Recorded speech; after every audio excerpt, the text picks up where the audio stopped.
Hello friends, welcome back to Sarbath kid channel. நான் கார்த்திகா முத்து. இன்னைக்கு குழந்தைங்களுக்கு ரொம்பவே பிடிச்ச எக் லாலிபாப் எப்படி பண்றதுன்னு பார்க்கலாம். இந்த எக் லாலிபாப் ரொம்பவே டேஸ்டா இருக்கும். இந்த ரெசிபி பண்றதுக்கு முன்னாடி நம்ம சேனலை நீங்க இன்னும் சப்ஸ்கிரைப் பண்ணல அப்படின்னா மறக்காம சப்ஸ்கிரைப் பண்ணிக்கோங்க. இப்போ வாங்க வீடியோக்குள்ள போலாம்.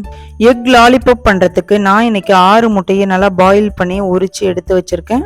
நெக்ஸ்ட் கேரட் திருவுற அந்த கட்டை எடுத்துக்கோங்க. இதுல அந்த பாயில் பண்ணி வச்சிருந்த எக்கை இந்த மாதிரி சீவிக்கோங்க.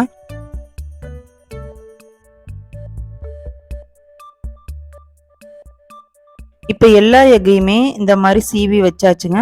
பார்க்கவே நல்லா கலர்ஃபுல்லாக இருக்கு பாருங்க. இப்போ ஒரு மிக்சிங் பவுல் எடுத்துக்கோங்க. அதில் நம்ம சீவி வச்சிருந்த இந்த எக்கு துருவலை அதில் போட்டுக்கோங்க. நெக்ஸ்ட் இந்த முட்டை கூடையே நம்ம மசாலாலாம் ஆட் பண்ணிக்கலாம். இப்போ காரத்துக்கு 1 ஸ்பூன் காஷ்மீர் சில்லி பவுடர் போட்டுக்கோங்க. 1/2 ஸ்பூன் தனியா பவுடர், 1/4 ஸ்பூன் மஞ்சள் தூள், 1/2 ஸ்பூன் ஜீரகத்தூள், 1/2 ஸ்பூன் இஞ்சி பூண்டு பேஸ்ட்டு, இது கூடவே தேவையான அளவுக்கு உப்பு போட்டுக்கோங்க. லாஸ்ட்டாக கொத்தமல்லி இலையை கட் பண்ணி போட்டுக்கோங்க. இது கூடவே ஒரு பைண்டிங்காக 2 ஸ்பூன் அரிசி மாவை போட்டுக்கோங்க. இப்போ இந்த மசாலா எல்லாத்தையும் நல்லா மிக்ஸ் பண்ணி விட்டுருங்க. இப்போ ஃபைனலாக 2 மீடியம் சைஸ் வெங்காயத்தை நல்லா சாப் பண்ணி போட்டுக்கோங்க. இப்போ வெங்காயம் இந்த முட்டை எல்லாத்தையுமே நல்லா மிக்ஸ் பண்ணி விட்டுருங்க. இப்போ இந்த எக் லாலிபாப்புக்கு முட்டை சூப்பராக ரெடி ஆயிட்டுங்க. இப்போ கையில் கொஞ்சமாக எண்ணெய் தடவிக்கிட்டு ரவுண்ட் ஷேப்பில் ஒரு பால் மாதிரி நல்லா உருட்டி எடுத்து வச்சுக்கோங்க. நான் இப்போ எல்லா உருண்டைகளையும் இந்த மாதிரி உருட்டி எடுத்து வச்சிருக்கேங்க. இந்த உருண்டைகள்லாம் ஃப்ரீசரில் ஒரு 1/2 மணி நேரம் உள்ளே வச்சுக்கோங்க. அப்போ தான் இந்த உருண்டைகள்லாம் நல்லா டைட்டாக இருக்கும். நெக்ஸ்ட் ஒரு பவுல் எடுத்துக்கோங்க. அதில் 2 டேபிள் ஸ்பூன் மைதா மாவு போட்டுக்கோங்க. இது கூடயே தேவையான அளவுக்கு தண்ணி ஊற்றி நல்லா ஒரு லிக்யூட் கன்சிஸ்டன்சிக்கு மிக்ஸ் பண்ணிக்கோங்க.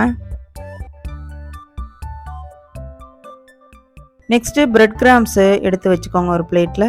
இப்போ 1/2 மணி நேரம் ஆயிடுச்சுங்க. இப்போ ஃப்ரீசர்லேருந்து அந்த உருண்டைகள் எல்லாம் எடுத்துடலாம். இப்போ பார்த்தீங்கன்னா உங்களுக்கே தெரியும் அந்த உருண்டைகள்லாம் நல்லா டைட் ஆயிடுச்சுங்க. இப்போ இந்த உருண்டைகள் எல்லாம் மைதா மாவில் நல்லா டிப் பண்ணிட்டு பக்கத்தில் இருக்கிற பிரெட் கிராம்ஸ்ல நல்லா பரட்டிக்கோங்க.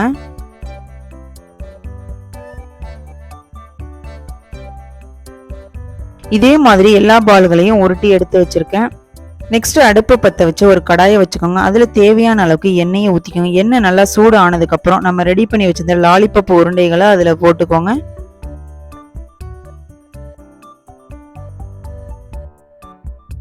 இப்போ இந்த உருண்டைகளை மிதமான தீயில எல்லா சைடுமே படுற மாதிரி நல்லா எண்ணெயில திருப்பி விட்டுக்கோங்க.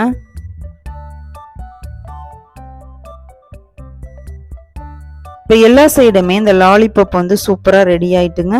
இதை பார்க்கவே நல்லா கலர்ஃபுல்லா இருக்கு பாருங்க. இது எல்லாத்தையுமே எடுத்து வச்சுக்கலாம் ஒரு பிளேட்ல. இப்போ இந்த உருண்டைகளுக்கு மேல டூத் ஸ்டிக் இருக்கும். ஸோ அதை இந்த மாதிரி மேலே வச்சிருங்க. இது பார்க்கறதுக்கு ஒரு லாலிபாப் ஷேப்ல இருக்குங்க. அவ்வளோதாங்க, ஒரு அருமையான எக் லாலிபாப்பு சூப்பராக ரெடி ஆயிட்டுங்க. பசங்களுக்கு ரொம்பவே பிடிக்குங்க. சில பேர் இந்த பாயில் பண்ண எக்கில் எல்லோவே சாப்பிட மாட்டாங்க. ஸோ அவங்களுக்கு இந்த மாதிரி நீங்கள் செஞ்சு கொடுத்தீங்க அப்படின்னா கண்டிப்பாக விரும்பி சாப்பிடுவாங்க. இன்னைக்கு நல்லா மொறுன்னு எக் லாலிபாப்பு சூப்பராக ரெடி ஆயிட்டுங்க. நீங்களுமே ஒரு டைம் ட்ரை பண்ணிட்டு கமெண்ட் பண்ணுங்க. உங்களுக்கு இந்த வீடியோ பிடிச்சிச்சுன்னா ஒரு லைக் பண்ணிட்டு உங்களோட ஃப்ரெண்ட்ஸ் அண்ட் ஃபேமிலிக்கு ஷேர் பண்ணுங்க. நாளைக்கு ஒரு டிஃப்ரெண்டான ரெசிபியோட நான் உங்களை மீட் பண்ணுறேன். தேங்க்யூ ஃபார் வாட்சிங்.